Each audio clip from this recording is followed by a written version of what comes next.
Hello everybody, my name is Gustavo and I am an English teacher at Tau.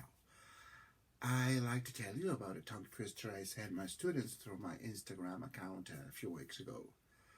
Tongue twisters are fun word games that we use to challenge and improve our pronunciation.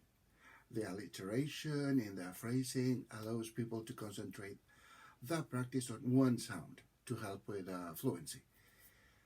More than just silly kids games, tongue twisters are used by actors, singers, public speakers to work on their enunciation and articulation so that these performers can be understood when they are in front of a crowd. As an English learner, you can use tongue twisters to help with pronunciation of certain sounds. In this Woodchuck tongue twister, you can work on your W's. Round your lips and make a small gap between your teeth to make the W sound. Ooh, ooh. Here it goes. How much would a woodchuck chuck if a woodchuck could chuck wood? How much would a woodchuck chuck if a woodchuck could chuck wood?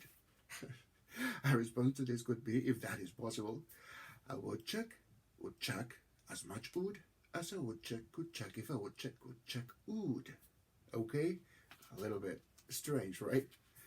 Okay, the W sound practiced in this tongue twister is voiced and sometimes confused with the V sound, which is also voiced. The difference between the two sounds is that the W is just rounded lips and V is the voiced version of the voiceless F sound produced by resting your teeth on your lower lip. V. Practice the difference in these sounds with minimal pairs or words that have only a difference between the W and the V sound. Here we have some example like why, thy, went, vent. Now it's your turn. How much would a woodchuck chuck if a woodchuck could chuck wood? How much wood would a woodchuck chuck if a woodchuck could chuck wood? Let's see how you do it now. Practice and see you soon.